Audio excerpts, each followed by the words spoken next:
Ay mga ka-earthfilo, mga brothers and sisters, sandali lamang po at inihahanda ko lang aking mga references, yung teksto para ating matalakay ngayong sa hapon na ito.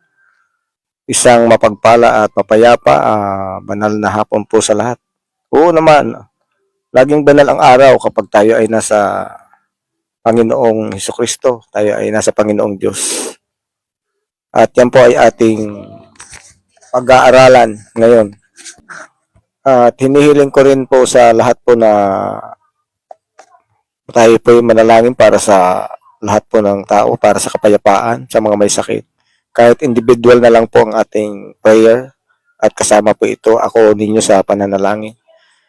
Sa isang simpleng panalangin lang, pwede na, isama na natin.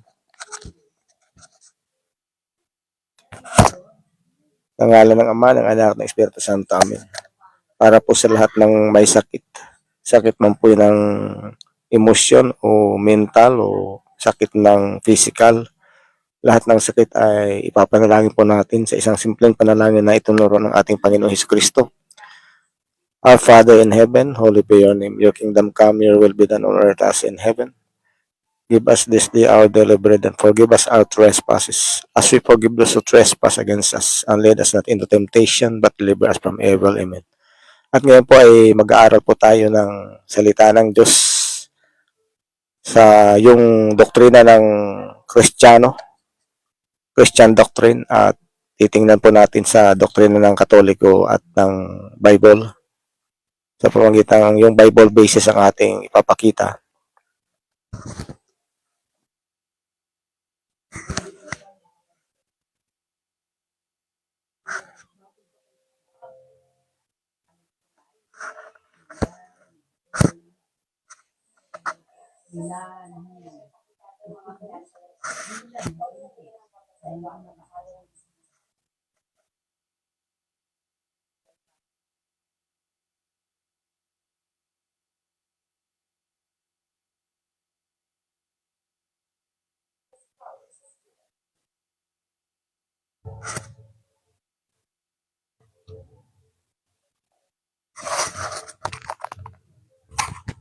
At muli po, magandang hapon po sa lahat. Ang ating po pag-aaralan ngayon ay tungkol sa ako naman ay kung bakit ako ay nananatiling Kristiyano at Kristiyanong Katoliko. At ito po ay siyempre, alam naman natin kung tayo nananatili o tayo tapat sa isang pananampalataya. Ito hindi galing sa ating sariling kaalaman o kapangyarihan o kakayahan, kundi ito ay mula sa Espiritu Santo. At siyempre, ang Espiritu Santo naman ay parang regalo na maaari nating tanggapin o di tanggapin. At kapag niregaluhan tayo o binigyan, tanda ng pagkaibigan, yung regalo na yun ay maaari din nating isuli. Ibig sabihin, hindi tayo maging tapat o maaari tayong tumalikod sa pagkakaibigan. Katulad din ng nagbigay na halimbawa, ibinigay na siya ang sakramento ng bautismo sa isang iglesia o church o simbahan, maaari ka pong magtaksil o tumalikod. Katulad din po ng aking binabanggit ngayon na ang tanong, ibabahagi ko sa inyo kung bakit ako ay nananatili hanggang ngayong Katoliko. Yan po ay bunga una ng Espiritu Santo na gumagabay. Pangalawa, yan po ay bunga din ng response o kung ano ang tugon natin sa panawagan nung tayo mabautismo. Tayo ay naging masunurin, nakinig at patuloy tayo na nag-aaral dahil paano natin mapapanatili ang ating pananampalataya kung tayo hindi dumaan sa mga pag-aaral na yun. Tulad po ng simula kasi pagkabata po ay nag-aaral na po ako ng mga mahalagang turo o doktrina ng simbahang Katoliko, doktrina ng Kristyanismo. At yan po ay hindi po natututunan ng basta ka na lang ay magsimba. Oo, ang pagsisimba ay napakahalaga at dahil araw-araw man naman nagtuturo ang ating pare sa pamamagitan ng sermon, binabasa naman ang Biblia. Ngunit higit pa doon, ang simbahan po ay nag-organize ng mga programa na mga tungkol sa pag-aaral sa pamamagitan ng mga church organization katulad ng mga nung bata pa tayo ay meron ng tinatawag na katekismo. Tinuturo doon ang Christian doctrine sa pamagitan ng Biblia, question and answer, theology, na siyempre alam yan ng mga church father na nagbumuo ng mga doktrina yon. At yan ay hindi ordinaryo, kundi yan ay ipinasa mula sa mga apostol hanggang sa mga santo, yung mga naiwan ng mga tinatawag nating mga ama ng pananampalataya, mga church father, hanggang sa kasalukuyan. Dahil alam naman natin na bago umakyat sa langit ang Panginoong Hesus ay nag-iwan siya ng simbahan na kanyang itinatag para maipagpatuloy ang kanyang ministeryo, ang kaligtasan. At sa kanino niya inihabilin niyo kundi walang iba sa mga apostol na siyang mga tinatawag na mga saints, mga santo, banal. At bakit po sila banal? Siyempre, ano ba ang layunin ng simbahan, ng church o ng iglesia kundi tayo magpakabanal? Dahil yamang sinabi naman ng Panginoong Hesukristo na be holy for I am holy. At ang yung Diyos na Ama na nasa langit ay banal. At kayo magkaisa sa pananampalataya. At yun nga po ang aking pag-aaralan natin, at meron din naman po nanood. Isa na po ang aming kababayan. Good afternoon mo sa inyo, Sir Salvador Bailon. God bless you. At ito po nga ay ating pag-aaralan. Ang tanong po kasi una, bakit ako nananatiling Katoliko sa kabila ng marami namang dumarating na iba-ibang mga turo, doktrina? Minsan may nagbahay-bahay din. Mula pagkabata ay nakakarinig na ako ng mga batikos, hindi lang sila turo, kundi ang mga sekta ay hindi nakapokus sa pagtuturo ng sarili nilang doktrin, kundi sila po ay nakapokus sa pambabatikos, pag-aakusa, at kadalasan ng pang-aakusa nila ay mali. At tulad na lang ng sabihin nila na tayo'y sumasamba sa Diyos-Diyosan, ang mga Katoliko, tayo gumagawa ng larawan ay mga Diyos-Diyosan yun. Ngunit yan po ay, lahat na po ay napag-aralan na natin yun, alam na natin. Kaya nga, ngunit ang mga bata na kulang pa sa kaalaman, sila ang madaling maengganyo.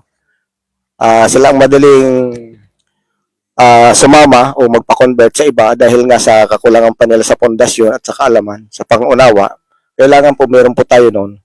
At gaya po ng aking nabanggit ay tayo po ngayon ay mag-aaral.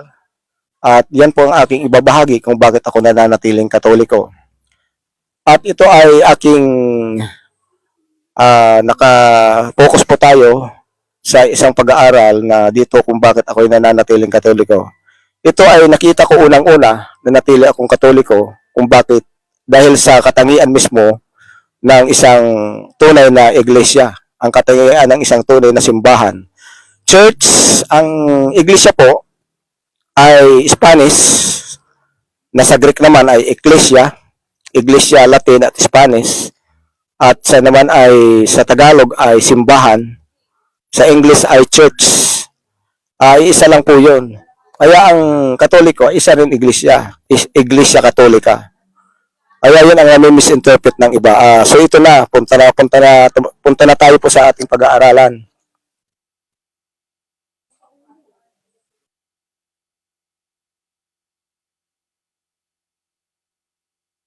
Dito ay meron pong 4 na quality o katangian ang tunay na simbahan o iglesia. Meron siyang 4 na katangian at yan ang dahilan kung bakit ako nananatiling Katoliko. Ang church o ang iglesia o simbahan, meron siyang katangian na tinatawag sa English na meron siyang dapat oneness o meron siyang kaisahan, pagkakaisa o iisa lang. Dahil siyempre, ang Panginoong Hesukristo o ang Diyos ay nagtatag ng iglesia, hindi siya nagtatag ng marami, kundi isa lang. Dahil siyempre, siya na nga mismo ang nagsabi na kailangan kayo magkaisa sa pananampalataya. Dahil ako at ang Ama ay iisa, nagkakaisa po. At maging ang mga apostol ay nagturo din na mag-ingat tayo sa mga, sabi niya, mag-ingat kayo sa lahat ng uri ng nagiging dahilan ng pagkakabahagi, pagkakampi-kampi o division na siyang nagiging dahilan ng chaos o pagiging gulo, confusion. Nagkakaroon ng confusion kasi pagka iba-iba ang pananampalataya, ang paniniwala. At dahil meron lang namang iisang bautismo na ibinigay ang Panginoong Hesus, ang kanyang sakramento sa bautismo ay isa lang, merong isang bautismo, merong isang pananampalataya. Kaya dito sa unang quality of true church, ang katangian ng isang simbahan ay kailangang iisa lang. At unahin ko na muna yung mga quality na yun bago natin talakayin. Number 1, oneness o iisa, may kaisahan, may pagkakaisa. Number 2, holiness, merong kabanalan. Siyempre naman, di naman masasabing tunay na iglesia yon o simbahan kung hindi banal, hindi nagiging banal ang mga member, ang nabautismuhan. Bagamat hindi automatic na parang instant copy ang pagiging banal, yan ay proseso. Dadaan muna tayo sa proseso bago na tayo maging banal. Maliban sa Panginoong Hesukristo na talagang banal. Number 3,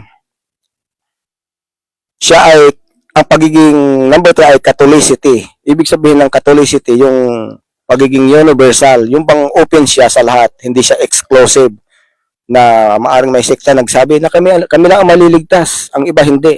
Para bang itinatag ng Panginoong Hesus ang iglesia o simbahan na exclusive lang. Hindi po. Kaya nga ang katangian ng isang simbahan, kailangan siya ay Catholicity. Mayroong Catholicity. Catholic Church. Ibig sabihin ng Catholic ay universal. At ang number 3 naman, holiness, ang pagiging banal. Siyempre, kaya nga banal dapat. Number 4 ay apostolicity. Bakit apostolicity? Ang pagiging galing sa apostol. Bakit? Ang simbahan ay itinatag hindi sa kanino man o saan mang organisasyon o grupo, kundi itinatag lang ito ng Panginoong Hesukristo sa mga apostol. At yan ang ating titingnan natin sa Bible, lahat ng mga references. Ang number 1, yung oneness, pagkakaisa. Nagkakaisa isang pananampalataya, isang sakramento, at isang pamumuno sa ilalim ng Santo Papa. Yung Pope, na sumasalamin sa pagkakaisa ng Santatlo o ng Trinity at sa kagustuhan ni Kristo sa kanyang simbahan. Ang Trinity po, yan po ay ang pananampalatayang Kristiyano, Katoliko, na we have one God in 3 persons.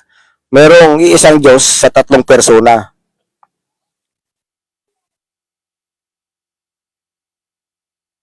At ang saligan nito ay sabi sa John 10:16, magkakaroon ng isang kawan at isang pastol. O yan, meron siyang kawan at isang pastol. Ang simbahan o iglesia ay iniwanan ni Jesus Christ kay Pedro, kanyang sinabi, upon this rock I will build my church, and the gates of hell shall not prevail against it. So hindi makakapanaig maging ang Hades o ang kamatayan sa batong ito. Sino ang bato? Kundi si Cefa o si Peter. Ibig sabihin ng Pedro kasi sa Tagalog ay bato. So sa yan, kailangan iisa lang, oneness. May pagkakaisa. Sabi dito sa John 17:21, upang silang lahat ay maging isa tulad ng ikaw, Ama, ay nasa akin at ako ay nasa iyo. So, kailangan talaga isa. Maging sila ay iisa. Sa unang Korinto naman, 10:17, dahil may isang tinapay, tayong marami ay isang katawan, sapagkat tayong lahat ay nakikibahagi sa isang tinapay. O, ang daming references. Sabi naman tinignan ko naman sa Bible lahat, at meron din siyempre tayong apps para makita ang mga references, at sa iba ko pang mga references simula nung ako'y nag-aral ng Biblia, nung ako'y member ng Corselios in Christianity. Sa Cavite pa ako nag-aral ng Corselio, at nag-aral naman ako ng PREX, Paris Renewal Experience Seminar sa Katoliko sa Pasay. Ngunit maliban doon, nag-aral din ako ng katekismo simula nung ako'y dito, nung bata pa ako sa Bulusan at sa Catholic Charismatic dito sa Bulusan. Ako'y grade 3 pa lang o grade 4 ako ay nag-aral na po ng mga seminar sa mga doktrine ng Katoliko. So napaka-early po. At dito naman sa Ephesians 4:5, one Lord, one faith, one baptism. This emphasizes that believers are united under one Lord, share one faith, and undergo one baptismal. So iisa lang talaga. Kaya nagkaroon ng problema nung itinatag ni Martin Luther noong 1517 AD ang Protestantism, yung tinatawag na Reformation. Ang kanyang doktrina na sola fide, ibig sabihin, the faith, ang pananampalataya, sabi niya, ibig sabihin, sola scriptura, sola fide, ibig sabihin, whole Bible alone, ibig sabihin, ang Biblia lang ang batayan ng pananampalataya. Ngunit hindi totoo yun dahil hindi lahat ng pagkaunawa natin sa pananampalataya ay hindi lahat nagmula sa Biblia, kundi meron tayong ibang batayan katulad ng halimbawa, Holy Tradition. Ipinapaliwanag ang Holy Scriptures o itong Biblia sa pamamagitan ng Holy Tradition na sinasabi sa 2 Thessalonians 2:14 na manatili tayo doon sa banal na tradisyon na iniwanan ng mga apostol. So, ibig sabihin, ang tradisyon ay hindi lahat nasusulat. Meron siyang oral, yung galing sa bibig. Ipinasa lang, pang sinabi lang ng, halimbawa, nagkwenta ang tatay natin ng isang tungkol sa kay Juan, yung comedy na kwento tungkol kay Juan. Unwritten yun. Isinaulo natin, minimorize natin yung kwento. Yun din ang nangyari. Papasa-pasa lang sa mga apostol hanggang sa kasalukuyan. So, nagkaroon ng problema sa turo ni Martin Luther na sola scriptura, na Bible alone. Sa katunayan, dahil sa Bible alone ni Martin Luther, nawala ang oneness, yung pagkakaisa ng simbahan. Bakit? Sa pamamagitan ng Biblia, gamit ang Biblia lang, Bible alone, bawat makabasa na mga pastor, nagkakaroon sila ng iba-ibang interpretation. Bawat nakabasa ng Biblia, nagtatag ng sarili nilang simbahan, sekta.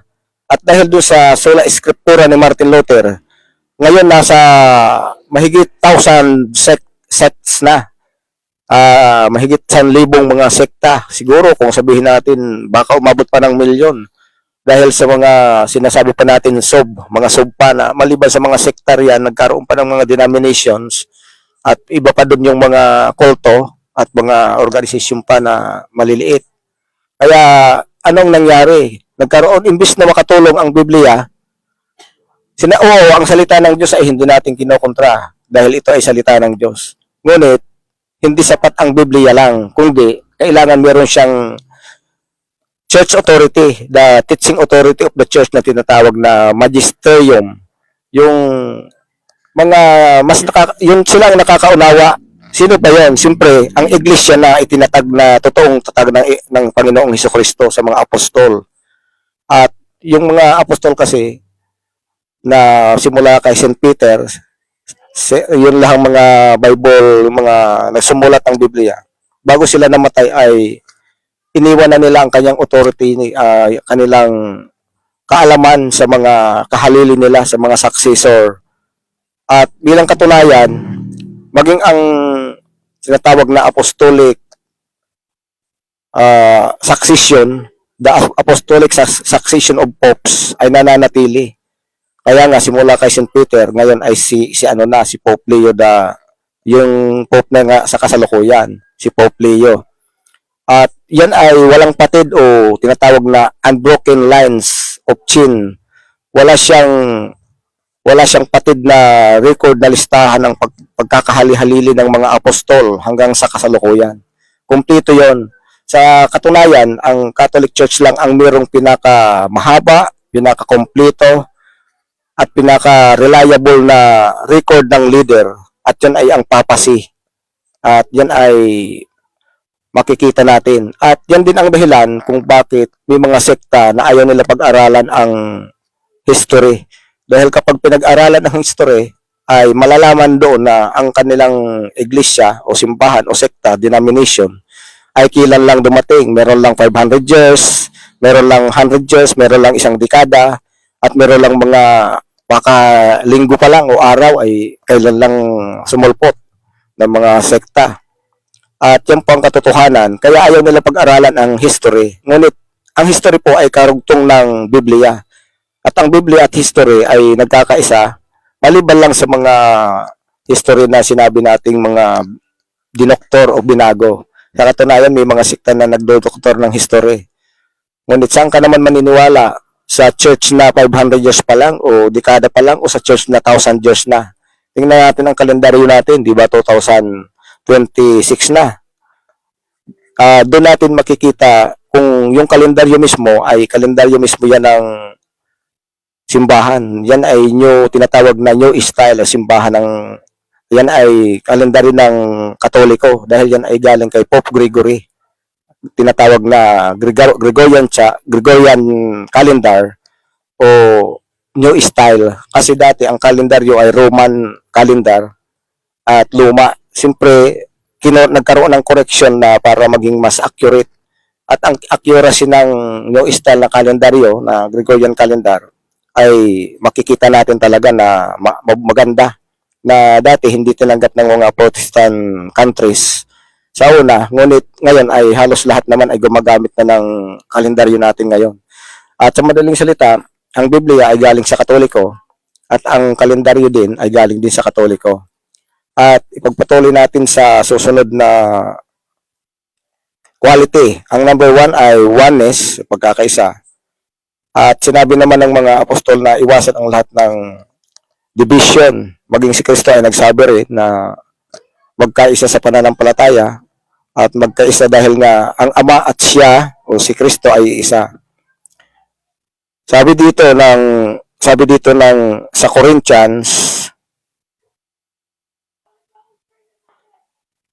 Corinthians ang nagsasalita dito ay si Saint Paul. Sabi dito, I urge you, brothers and sisters, in the name of our Lord Jesus Christ, that all of you agree in what you say, and that there be no divisions among you, but that you be united in the same mind and in the same purpose. O kita mo, malinaw talaga. Kaya kontra dito yung mga bawat makabasa ng Biblia, gumagawa ng sariling sekta, at yung iba pa, masakit ay ginagawa pang negosyo. So, huwag na tayo magbanggit ng sekta kung ano man yon. Alam naman nila na yon, nakakarinig kung sino sila at kung ano yon. At sabi naman sa Romans 16:17, I urge you, brothers and sisters, to watch out for those who cause divisions and create obstacles contrary to the teaching that you have learned. Avoid them. Iwasan. Sabi sa Ephesians 4:3, eager to maintain the unity of the Spirit in the bond of peace. Sabi sa Titus 3:10-11, avoid a person who is factious, ibig sabihin faction, nagpapaksyon, nagkakanya-kanya. Who is factious after a first and second warning, since you know that such a person is perverted and sinful, being self-condemned. Kita mo, ginamit ang word na perverted. Ang perverted ay ginagamit din ito sa sexual sense. Ibig sabihin, sa napakasama pag sinabi perverted, English, biro dito, kahit pala yung gumagawa ng faction, ng division, ng systematic organization, yung mga pagkakanya-kanya, pagkakabahabahagi, ay tinawag din dito perverted. Kita mo? Sabi naman sa Philippians, dahil may it's, Philippians 2:3, do nothing out of selfishness or out of vainglory, rather humbly regard others as more important than yourselves. Meron talaga pagiging makasarili, mayabang pag sinabi vainglory. Kailangan daw maging pagpakumbaba o more important than yourselves. Kasi kaya pala pag nagtatag ka ng sarili mong sekta, kinontra mo yung tatag ng Panginoong Hesukristo, gumawa ka ng sarili mo, ayan pala ay hindi pagiging pakumbaba. Kasi ang sarili mo ang nais mo ipakita, imbis na maniwala ka sa Panginoon at sa kanyang mga alagad na iniwanan ng authority na magdala ng sakramento. Sabi naman, at sinasabi rin, iisa lang tayo dahil tayo may isang binyag o may isang bautismo. May isang pananampalataya. So number 2, na quality, holiness. Ibig sabihin, pagiging banal. O nga naman, ano bang produkto ng pagsama natin, pagtanggap natin ng bautismo, sa pagtanggap natin para tayo maging Kristiyano? Ano bang kwenta kung hindi kabanalan o holiness? Bagamat ang kabanalan ay process, maliban lang kung talagang Diyos na ang may pahintulot na gawin kang automatic na kaagad na banal.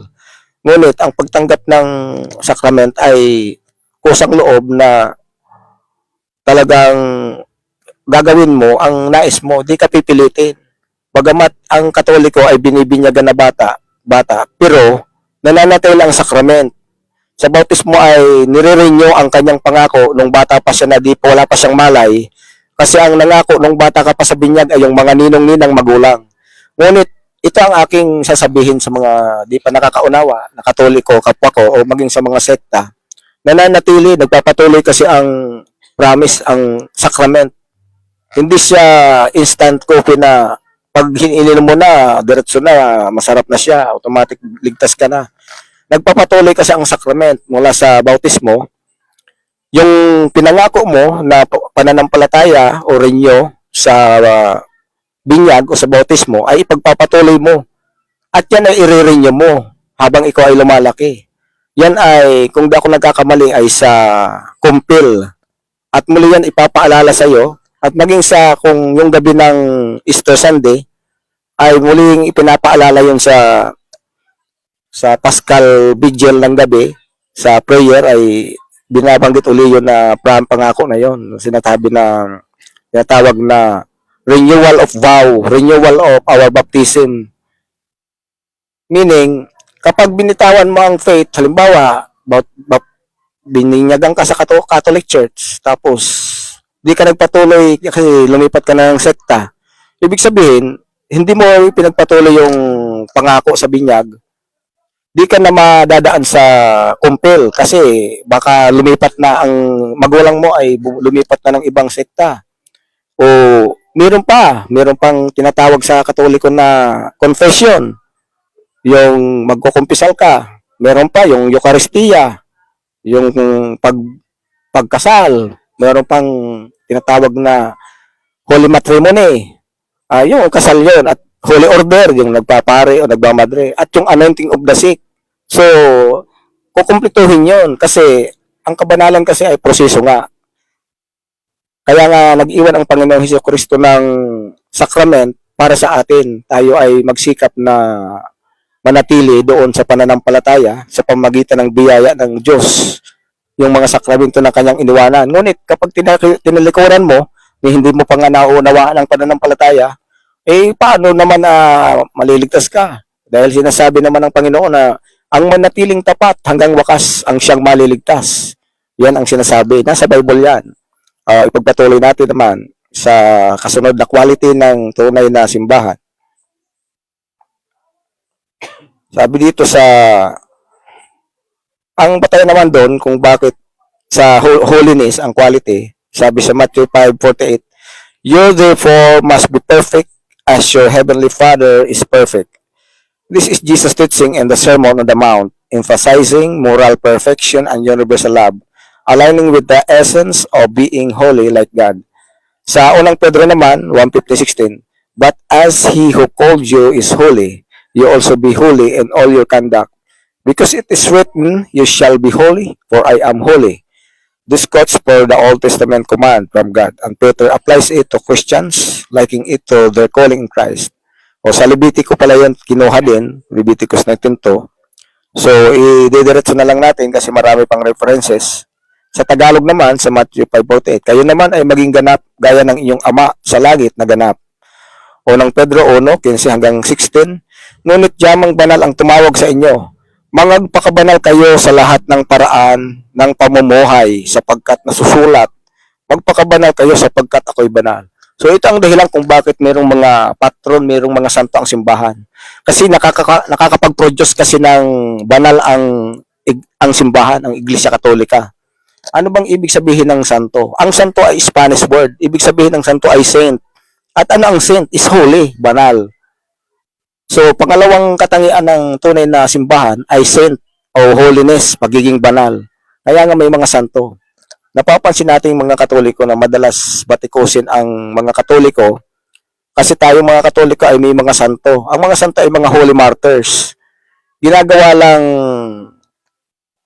parang dahilan ng mga sekta na sabihin, kayo'y na sumasamba sa Diyos-Diyosan.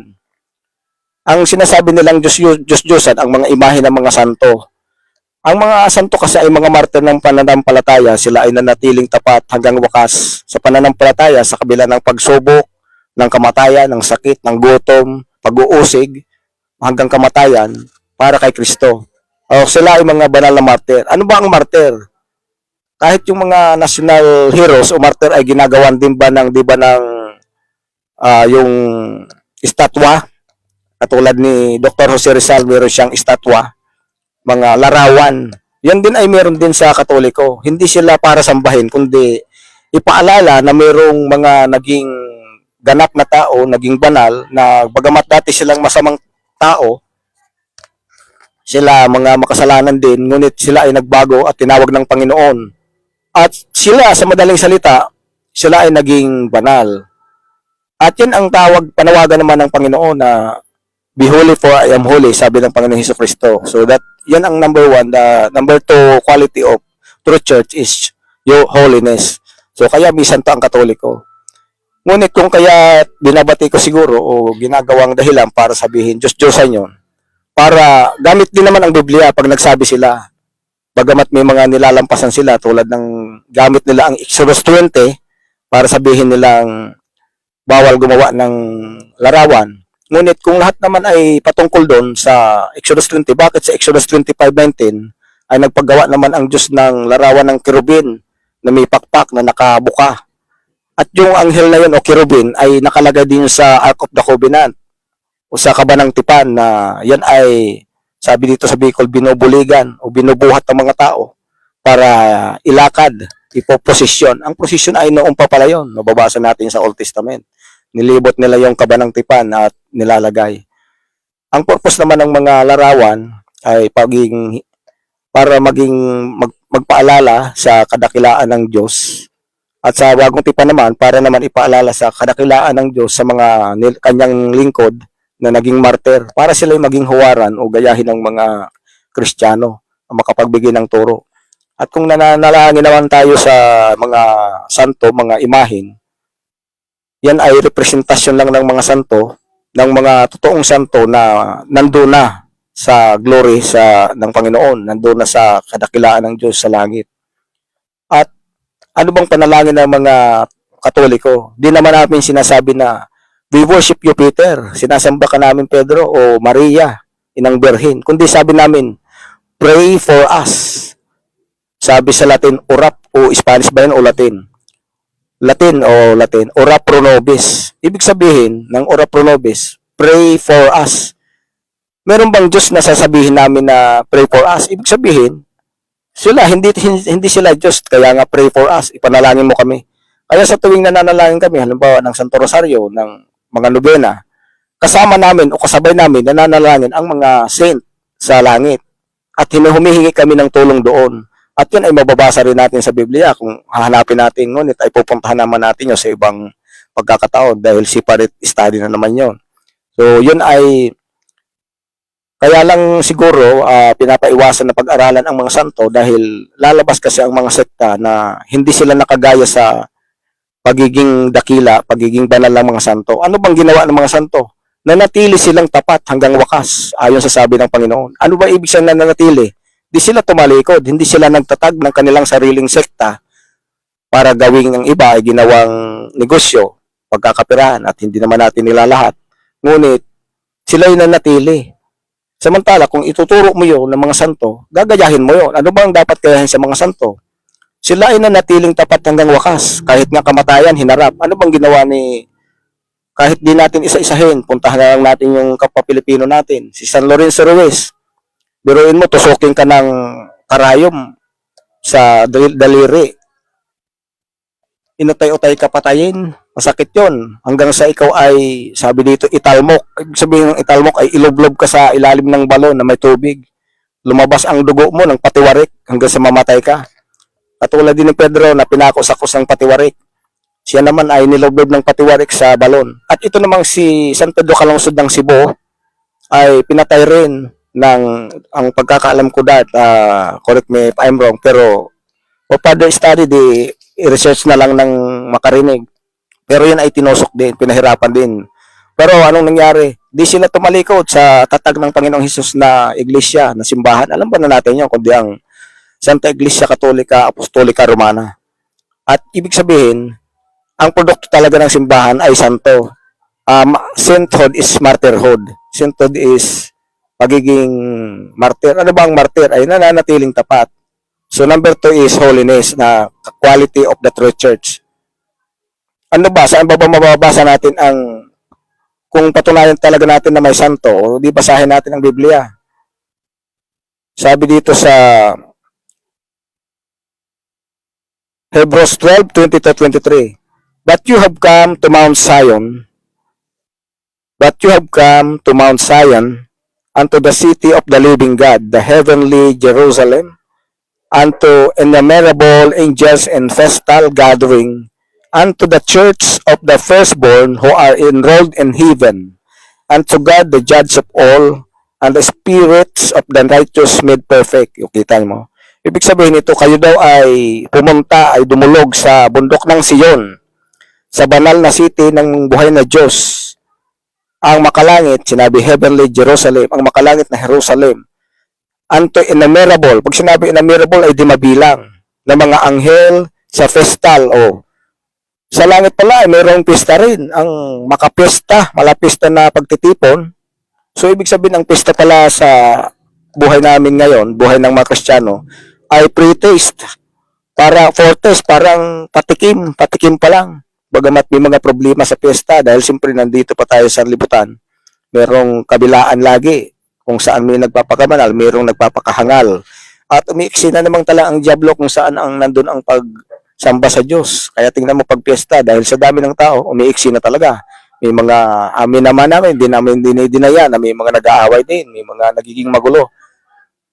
At sinabi naman yan ang sinasabi sa Civitas Dei, Civitas Terrena ni St. Thomas Aquinas, yung pagkakadalawa ng pangyayari sa mundo. Yung the city of God and the heavenly city, Civitas Dei, Civitas Terrena and the earthly city, ang makamundo na, ang dito sa mundo na city.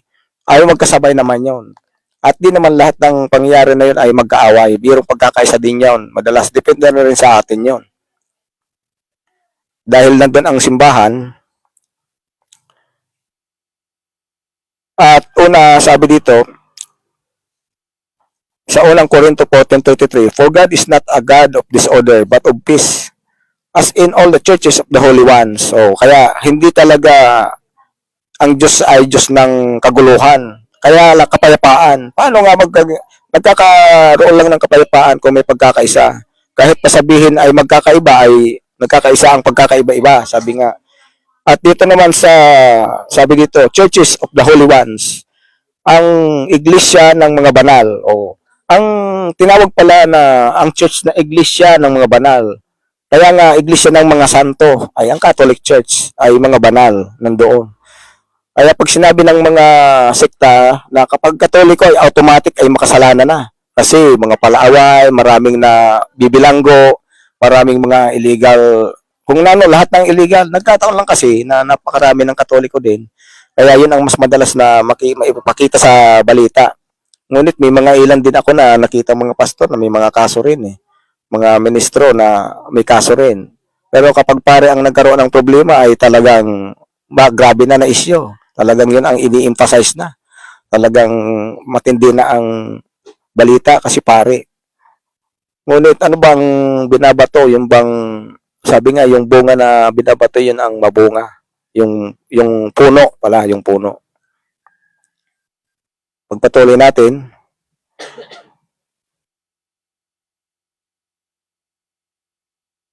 So, meron talagang mga banal. Tinawag pa nga na churches of the holy ones. Mapapansin natin ang salitang churches.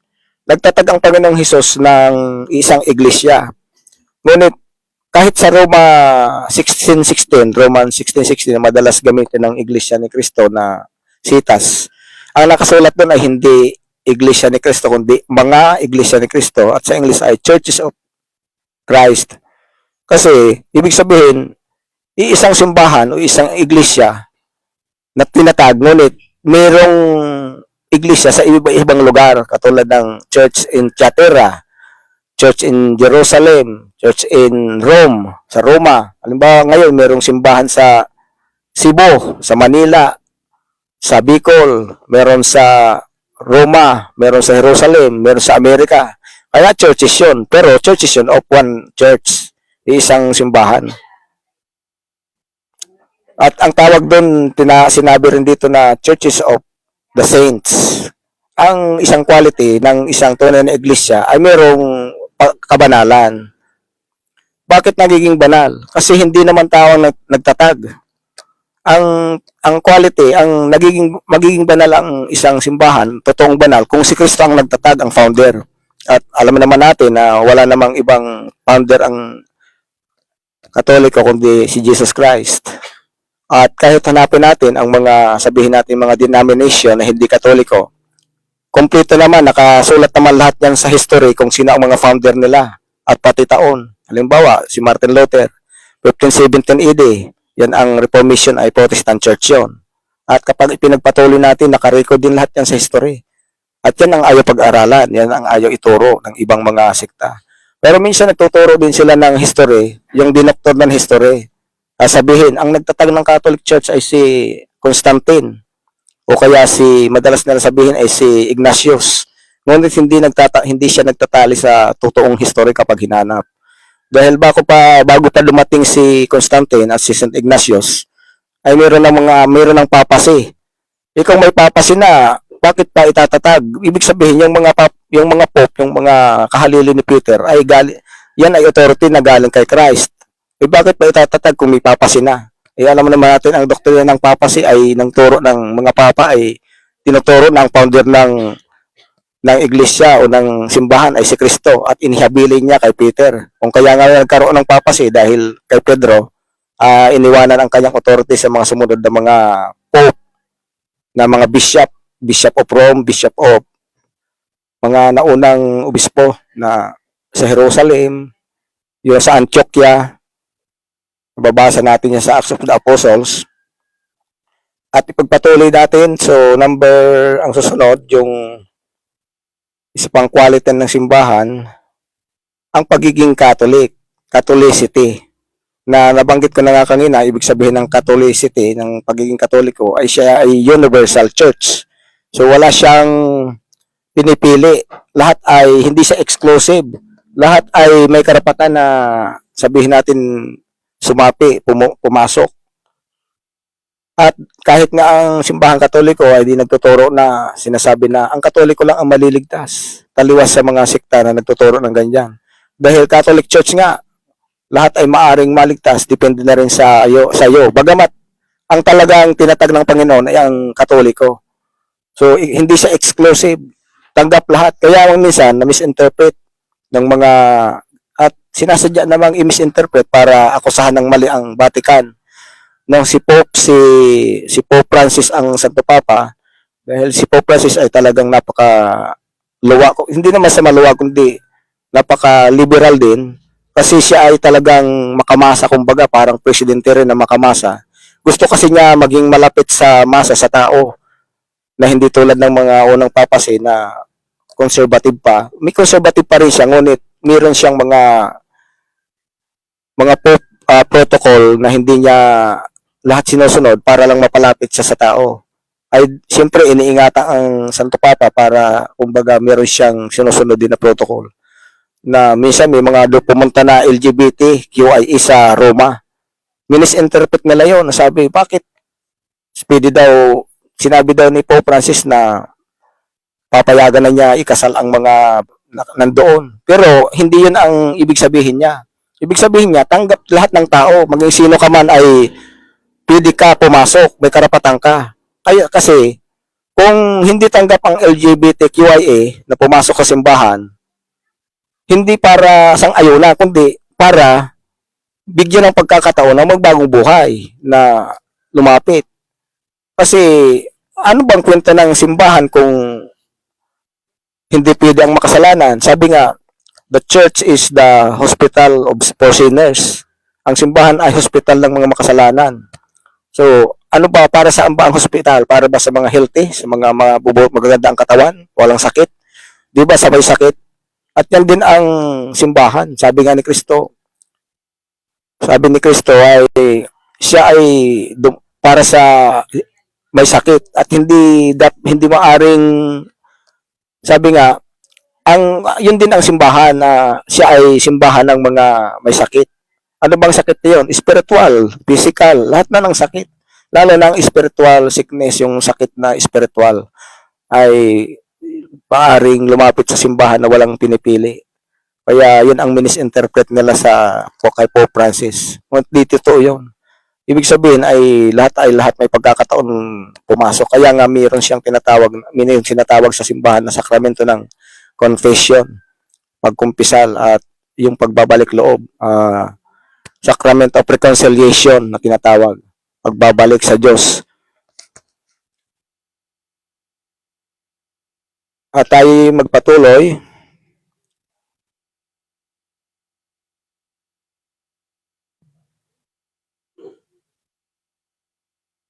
So, nandun na tayo, nabanggit na natin ang quality, banal, pagiging oneness, pagkakaisa, Catholicity. Mayroon pa tayo isa. At yung Catholicity ay maraming nabanggit yun. Yun nga, yung ibig sabihin ng Catholic ay universal. Kaya nga sinasabi sa Matthew 28:19,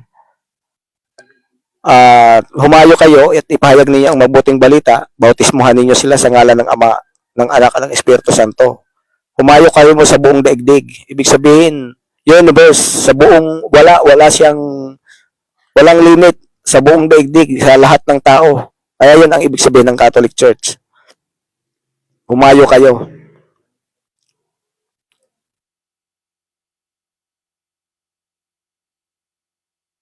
So, ang isa, Catholicity, mayroon pa tayong isa.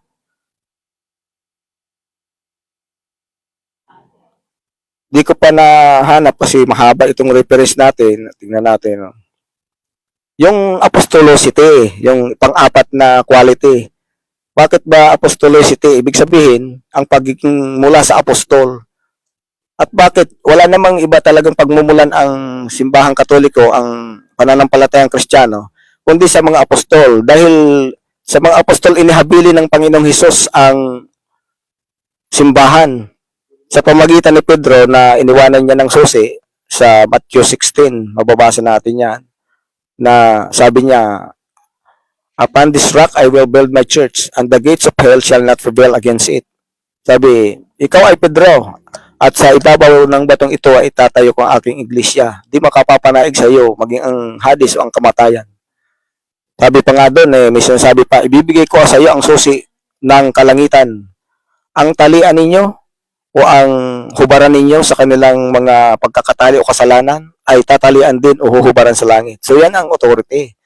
Either sa pagdadala ng sacraments, sa pagliligtas, pwede rin, o kaya sa pag-unawa ng doctrine. Nasa simbahan talaga ang pag-unawa ng doctrine. At wala pa kasing Biblia, mayroon ng simbahan. Bago pa ang doktrina, bago pa ang Biblia, may simbahan na. Hindi maaaring una ang Biblia bago ang simbahan. Kasi kapag nagkagano, kaya ngayon pag nakarinig kayo,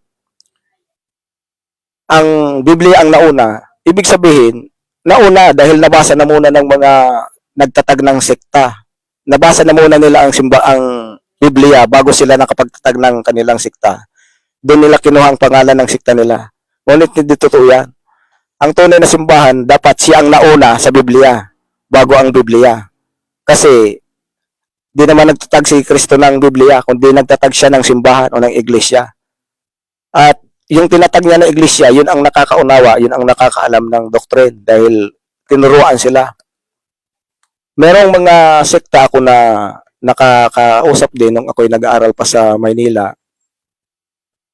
Ako kasi di naman ako sa Catholic Church nag-aaral ng college, hindi sa isa sa pinakamalaki na Protestant Church University. Kahit di ko banggitin ang pangalan, alam na yan ng karamihan. Yan ang pinakamalaking Protestant Church University sa Pilipinas. At doon ako nag-aral, kaya marami ako nang nakausap na pastor. Minsan ang mga professor namin doon ay pastor o tapos ng mga theology sa protestante.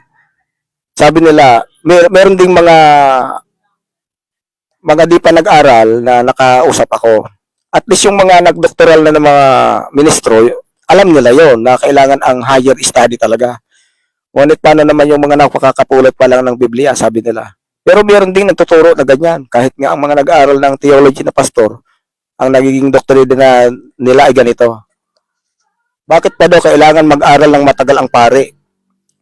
Samantala daw ang mga apostol ay wala namang pinag-aralan. At totoo kapag binasa natin ang apat na ebanghelyo, Matthew, Mark, John, Luke, sila ay mga galing lang sa pangingisda, merong malibang sa tax collector na yun ang may nag-aral ng CPA siguro yun noon kung meron na si tax collector. Pero sila, yung mga si Santiago, si Juan, mangingisda lang yun. Si Andres, meron ding siguro magsasaka. So wala namang binanggit talaga na pinag-aralan. Ngunit sabi ko, bakit hinahamak mo ba ang pagiging profesor ng Panginoong Hesukristo?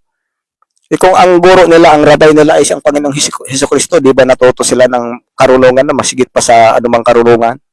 O yun ang aming, siyempre, wala na sila maisagot doon dahil si Kristo nga ay King of Kings and Lord of Lords. Siyempre, pwede rin natin sabihin, professors of professors and teachers of teachers. Rabay ng mga rabay, duro ng mga guro. Kaya di pwede sabihin na pagka di nakapag-aral ang mga apostol ay walang pinag-aralan, mahina sila. Ngayon, ang mga pare kailangan mag-aral dahil wala na ang Panginoong Hesus sa sanlibutan. Nag-iwan na ng karunungan ng kaalaman ng mga university, ng mga kailangan ng yung doctrine ng simbahan mismo at nakasama na rin doon ang sinatawag na secular education, maliban sa spiritual education, may secular education na rin. Para mas maunawaan mo, ang Biblia sa katunayan ay pinag-aaralan ng hindi lang litra por litra Biblia. Kaya mag-aaral ka ng languages, mag-aaral ka ng mga iba-ibang wika. Kasi ang Biblia ay di naman nakasulat sa Tagalog originally. Ito ay nakasulat pa sa Greek, sa Hebrew, sa Aramaico. At ang matindi pa, hindi lang sila ordinaryo Grego, hindi ordinaryo Latin, Greek, Hebrew, kundi yun bang mga archaic pa, ang iba, yung mga ancient languages pa nila, matatagal na. O ang nakakaunawa lang nun ang simbahan, yung mga church father at yung mga nag-aral ng languages. Katunayan, yung unang nagsali ng Biblia sa wikang Pilipino ay isang paring Katoliko. Malalaman natin yon ay si isang pari na Katoliko, kahit i-research natin, kasi kailangan yun dahil para maunawaan mo ang lingwahe noon. May mga patungkol sa Biblia na hindi naman patungkol sa ngayon dahil may kapanahonan ang Biblia. Kung baga yung mga tinutukoy na iba ay at ang ginamit pa na language ay para sa kanila. Halimbawa sabihin, ang ikapo, para sa ambang ikapo, sa mga Levita sa Old Testament. Tayo, mga Levita ba tayo? Pilipino tayo. Hindi naman tayo na Levita. Kaya yung pag-unawa ng Biblia ay mahalaga sa iba-ibang pag-aaral na hindi lang sapat ang Biblia lang. Maraming batayan na aking pangwakas na sasabihin. Ang pag-aaral ng Biblia na sharing batayan ng Katoliko ay binubuo ng bagamat ang iba nito ay hindi ko naman opisyal na narinig sa simbahan, ang iba lang ay napag-aralan ko at na-analisa ko at nabasa ko rin. Sa tingin ko tama naman. Kung iko-kumpirma natin siguro pwede rin mag-further study na lang tayo kung tama ang sasabihin ko. Ang Biblia una ay inuunawa sa pamamagitan ng magisterium, yung mga church authority sa simbahan. At ano bang mga nandoon sa magisterium? Ang Holy Tradition.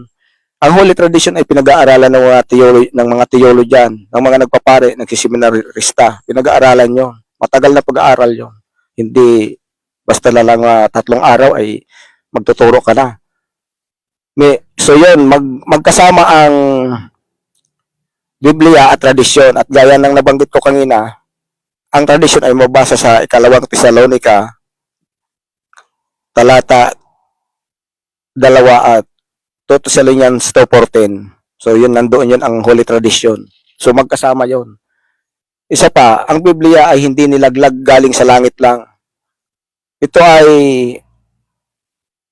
iniwanan ng mga apostol na nabuo ito, ang bumuo nito ang simbahang Katoliko, ang tinatawag na canonization of the Bible. Kasi mula ito sa mga compilation ng bawat mga monghe sa panahon ng mga banal na mga church father na monghe. Sinali ni St. Jerome sa isang yungib sa loob ng 30 years. Kasi si St. Jerome ay bihasa sa mga lingwahe ng mga iba-iba, 3 lingwahe o di ko alam kung ano pang lingwahe pinag-aralan niya. Basta siya ang bihasa sa panahon na yon, bihasa, eksperto. So, kasama doon ang magisterium sa pag-unawa ng Biblia. Hindi yung self-interpretation lang na naging problema ng bawat makabasa ay nagtatagna ng simbahan. Sasabihin na sila ang nakakaunawa, sa kanila na ang katotohanan at sila na ang ligtas. Ngunit isipin mo, ang 1,000 years na Biblia, maunawaan ng tao ngayon lang nakabasa. Samantala, ang mga theologian ay pasalin-salin lang sa kaalaman sa libro na hindi naman nawawala na dahil recorded yan sa mga aklat. Yan ang pinag-aaralan ng mga nagpapari. So, magisterium mahalaga. Isa pa, ang Biblia ay hindi nalaglag sa lupa. Meaning may history ito. May pinagmulang lugar ito. So, pangalawa, batayan, lugar. Yung holy site na tinatawag sa inyo, halimbawa sa Jerusalem, sa Roma, sa Greece, may pinagmulan, maging ang story, ang ministeryo ng mga apostol, ang buhay ni Kristo, meron siyang lugar na tinirahan kung saan tumira. At hanggang ngayon ay nandun pa yon. So doon makikita rin natin, maidagdag sa patunay ng isang tunay na simbahan, kung ang kanyang lugar, ang kanyang mga holy site ay nandoon. At lahat naman ng nasa Biblia na lugar na binanggit, nandun ang mga simbahan ng Katoliko. Sa Roma, kung saan ipinanganak ang Panginoong Hesus, nandoon sa tinatawag na Church of Nativity. Ngayon, ang nagbabantay doon sa kung saan ipinanganak ang Panginoon ay mga paring Franciscano na mula noon pa man ay nandoon sila nagbabantay. At sa madaling salita, Katolikong may-ari doon. Kung saan ipinaka ang Panginoong Hesus, yung sinatawag na place of Iskal o sa Golgotha, Catholic Church din yon. Kung saan sa inilibing, yung Church of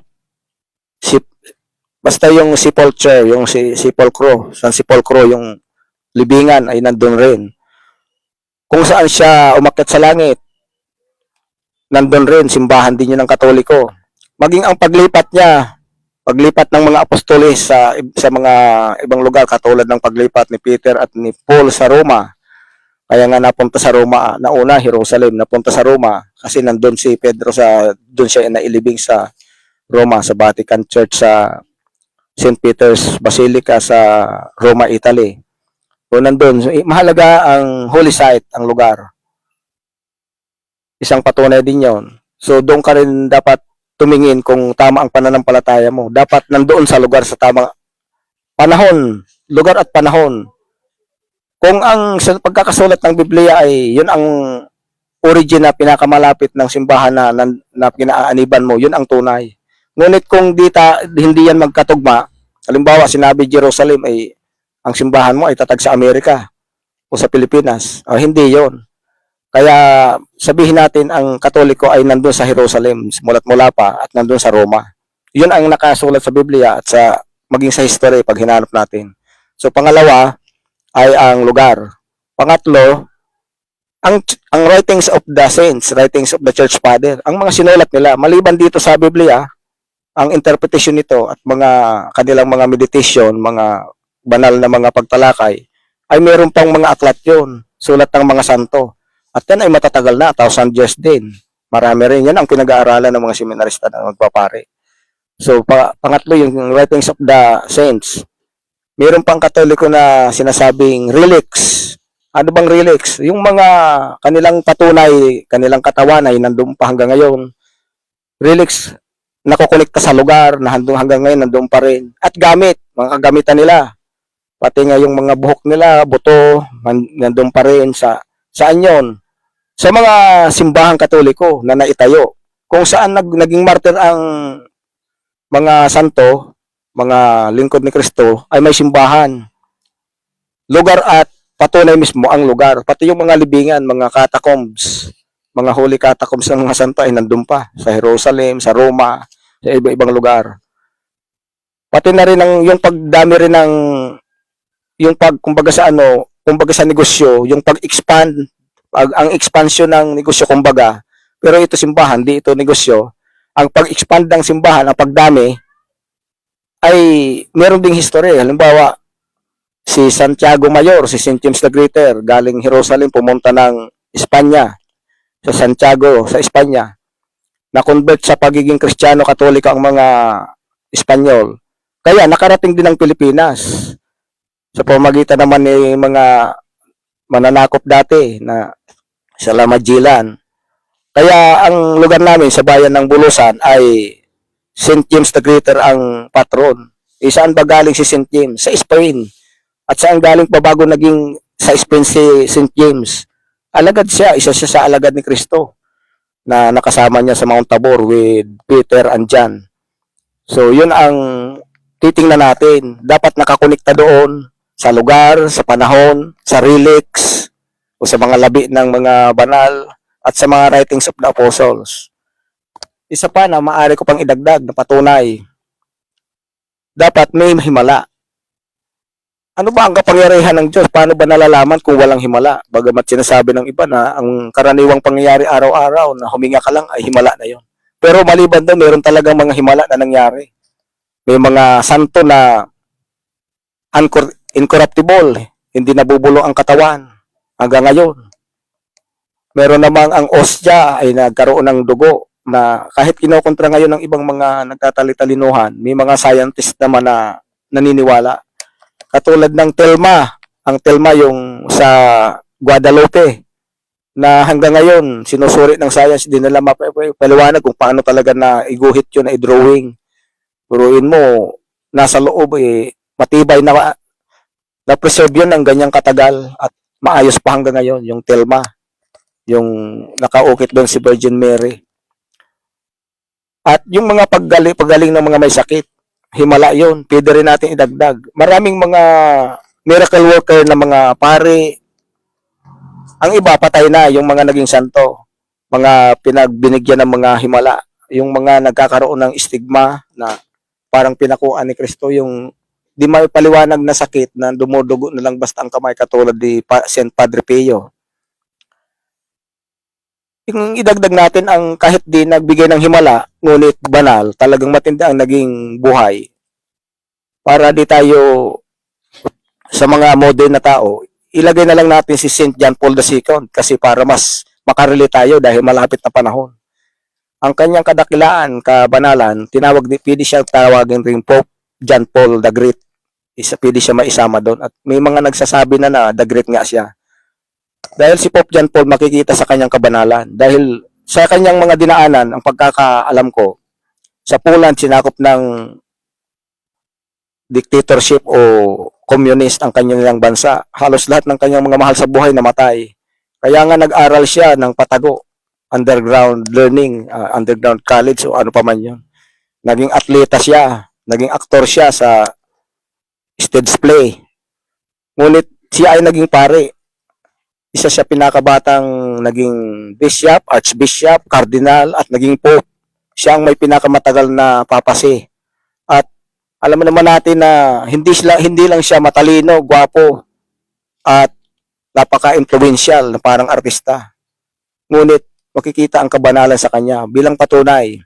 Siya ay binaril ng isang Turkish extremist na si Mehmet Ali Agca. Anong ginawa niya sa nagbaril sa kanya? Ay pinatawad pa niya, binisita niya sa kulungan si Mehmet Ali Agca. At siyempre kapag binisita mo, ano bang ginagawa mo? Pinapatawad mo. At saka malamang kung nagkumpisal yun si Mehmet Ali Agca, binigyan niya ng absolusyon. Pinatawad niya. At ngunit di ko naman nabasa pa yun kung nagkaroon ng ganyang pangyayari. Ngunit sa madaling salita ay pinatawad niya. Pero binaril ka, pinatawad mo pa.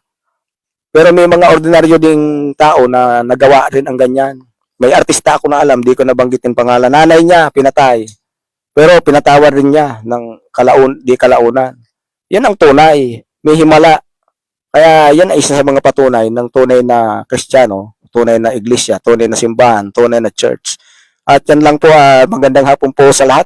At sa mga susunod po, kasi kaya nag-live ako kasi ang reels ay 1 minute and 29 seconds lang. Paano ko matatalakay ng broad kung ganyan lang? Ngunit ngayon ay nagkaroon ako ng pagkakataon mag-live. At kumita man ito, may manood man sa hindi, ang mahalaga sa akin ay naibahagi ko. Ito ang aking pinakapatunay. At dito ko na sinasamantala ang maaari kong banggitin ang pagtalakay ko nito. Ito ay tungkol sa aking kung bakit ako ay nananatiling Katoliko hanggang ngayon. Yung mga nabanggit ko, yan ang mga patunay kung bakit ako ay nananatiling Katoliko. Yan ay nabanggit ko na lahat sa aking live na ngayon. At para din naman sa mga nais malaman at nais din ay manatiling Katoliko. At maraming salamat po, God bless po. Sa linggo ay linggo na ng palaspas. Tayo po ay maghanda ng palaspas at magsimba. God bless sa lahat. At mayroon pa pala akong pahabol. Ang pagiging banal ay hindi automatic na parang instant coffee. Yan ay process. Kailangan natin dumaan sa mga process, sa mga trial, pagsubok. Hindi pa automatic ang pagiging banal. Kaya huwag kayong matakot na sabihin, ay yan ay nagiging hipokrito lang, hypocrite lang yon. Nagbabanal-banalan. Santong kabayo, banal na aso. Ang simbahan, inuulit ko, ay hindi simbahan ng mga banal. Kaya nga tinatag ang simbahan para sa mga makasalanan. Sabi nga sa John 3:16, for God so loved the world that He gave His only begotten Son. For those who believe shall not. Sabi, ano nga ba? Nakalimutan ka. Perish, hindi mapahamak, but habang eternal life. Oh. Para sa mga makasanlibutan talaga. Ano bang ibig sabihin ng word? Makasanlibutan. Ano ba ang makasanlibutan? Kasama doon ang kasalanan. Kaya ang simbahan ay para sa makasalanan. Tayo lahat ay nagkasala. Ay hindi automatic. Kaya huwag kayong matakot na kung nais nyo rin gumawa ng ginagawa ko. Ngunit iwas kayo sa pagla-live ng ganito. Kailangan meron kayong sapat na pag-aaral o kaalaman o experience bago nyo gawin. Dahil maraming aspeto ang dadaanan nyo. Maaari kayong insultuhin. Maaaring kayo tanungin ng iba pa. Maaari baka magkaroon pa kayo ng kaaway kung di kayo marunong ng kailangan dumaan ka sa iba-ibang aspeto, pati yung pasensya at alam mo ang sagot kung may magtanong. Yung iba naman, nagiging mayabang lang. So, kailangan rin ang humility. At yun lang po, mga, ano bang tawag ko na sa inyo ngayon? Brothers and sisters na. Good PM sa lahat.